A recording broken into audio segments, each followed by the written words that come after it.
Joining us now to discuss Chipotle CEO Brian Niccol. Brian, thanks for being with us. Yeah, good morning. Happy New Year. Happy New Year. My goodness, what a turnaround story for the stock and for the company overall in 2019. We've had a couple of analyst notes out in the last couple of days, focused on things including menu relaunches for 2020. What's on tap? How are you going to continue to further that growth?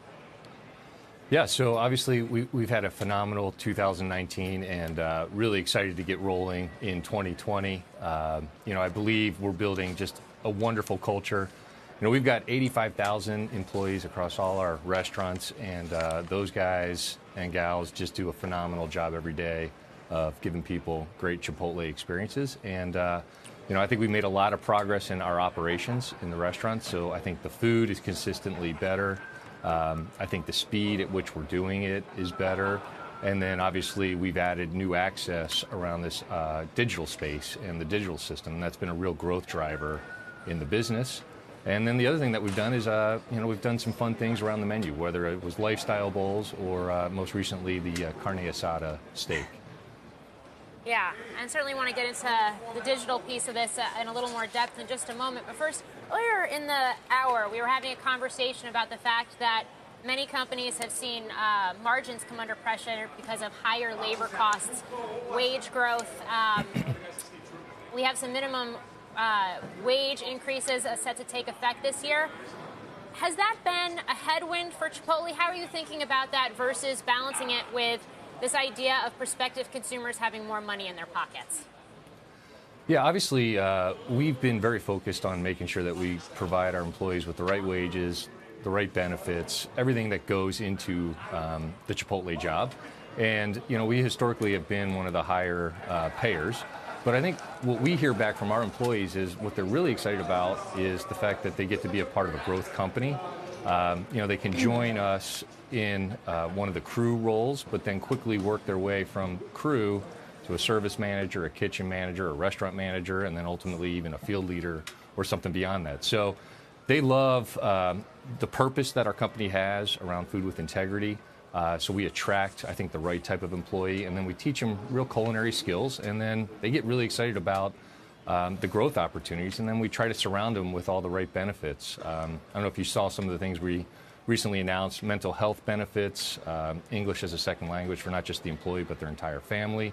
These were things that our employees told us are really important to them. Debt-free degrees, tuition reimbursement. So it's much more than just the wage is what we found. Obviously, we're always going to be competitive on that front because we want to attract the right employee, and then we want to build the right skills into them so that they grow accordingly. Now, Brian, I usually sit in San Francisco, and I cover the ride-sharing and food delivery space very closely. I know you guys have a partnership with DoorDash, and I don't know if you heard this, but the Grubhub CEO famously said that customers were promiscuous. Does it matter to you who you go with? I know you guys are taking more of that process back into your own hands, but in terms of who's actually delivering your foods, do you see the same thing, that it really doesn't matter whether you go with an Uber Eats or Postmates or DoorDash? Well, what matters to us is the partners that will deliver our food. Obviously, first, we need to make sure that they integrate with our system. What we want to make sure is it is seamless for our customer and it is seamless for our employee. And so, DoorDash was really one of the first folks that was willing to integrate with us on our POS system, our point of sale system, which created for us a really nice system, and that's why our delivery times were less than 30 minutes, and the food was getting to people on time accurately. So, as we continue to evaluate who are the right partners, the first thing for us is we want to make sure they can integrate into our system.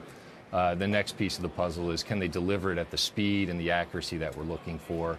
And then obviously, we want to make sure that we've got insights around the data that is being generated in this digital system around delivery. So those are the points of difference that we look for, and whether we're using Postmates or DoorDash or down the road maybe Uber Eats, we'll see how that plays out. But we want to make sure that we're giving the right customer experience and the right employee experience. And a lot of this for these players has been a grab for market share. So you guys and some of the other big players in the food delivery space have gotten very good rates, but now they're talking about rationalization. Do you think that Chipotle is going to have to be giving a bigger percentage of that delivery of revenue to the food delivery companies going forward? Look, I do think over time the rates will go up. But I think the thing that's great for our business is we're positioned really well with this second make line, which we call our digital make line. It creates a different economic model for us to do these delivery occasions. And, at the end of the day, when I have these conversations, obviously it's got to make economic sense for DoorDash and Uber Eats, but it's got to make economic sense for us, Chipotle. And if they want to be effective aggregators, they're going to need the Chipotle brand to be there. And if we want to be a big delivery player, we want to be in the spaces where people are accessing delivery. So there's actually a nice balancing act to make sure that the economics make sense for both players. And then one of the things that I'm really optimistic about is the fact that we have all our restaurants with these second make lines already that are digitized sets us up for a really unique opportunity to drive the space, whether it is through our app or whether it's through the aggregators app. Hey, Brian, is there any chance that you would announce an initiative for breakfast in 2020? And what would have to change from your current thinking on that for Chipotle to do breakfast? You said in September that it was not in your plans anytime soon. Does that mean you're thinking about it for some time down the road? Yeah, look, I would tell you there's no plans for us to do breakfast in 2020. I am excited about the innovation that we do have planned for 2020, which will be more along the lines of, continuing to move our digital system forward, as well as some menu innovation. But, it's not going to be breakfast. And look, I think the breakfast day part is something that maybe down the road, there's an opportunity for us to extend our hours earlier into the day. But I think there are just a lot of things we would have to tweak on the operating model in order to be really effective. Look, the food is the easy part here. Eggs, chorizo, in a burrito, freshly prepared. What's not to love about that? Keep talking to me. I know. Keep going. Right. What else you got? Right. So the challenge for us is more, how do we do it in our operating model so that we continue to give people, those great experiences? And it would be a lot of work for us to move all of a sudden into that breakfast day part.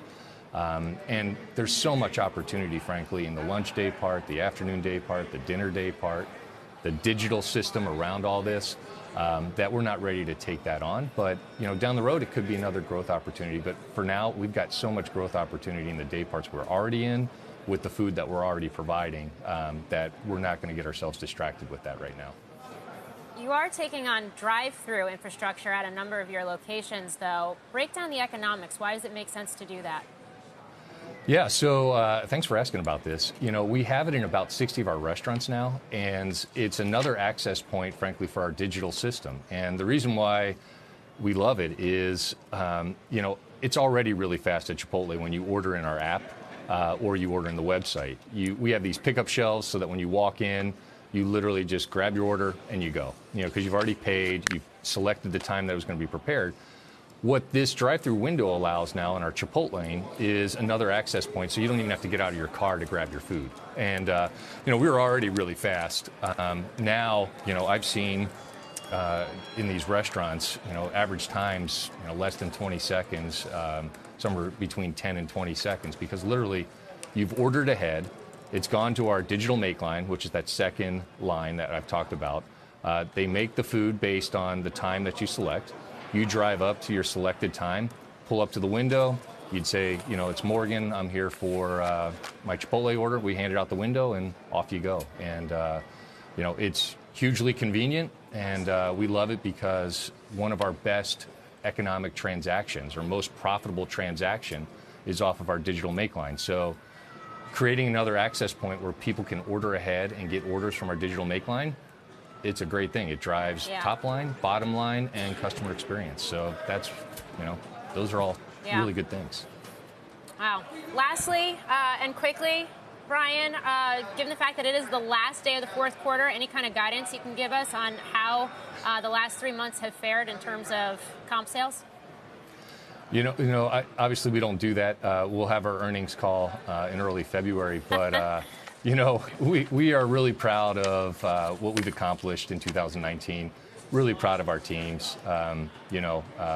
And you'll hear us talk about this in our fourth quarter earnings call. But I really do believe we're building the right culture with the right people. And as a result, we're getting great results. All right, Brian Niccol, thanks for joining us. Happy New Year. Yeah, thanks for having me. Yeah, Happy New Year.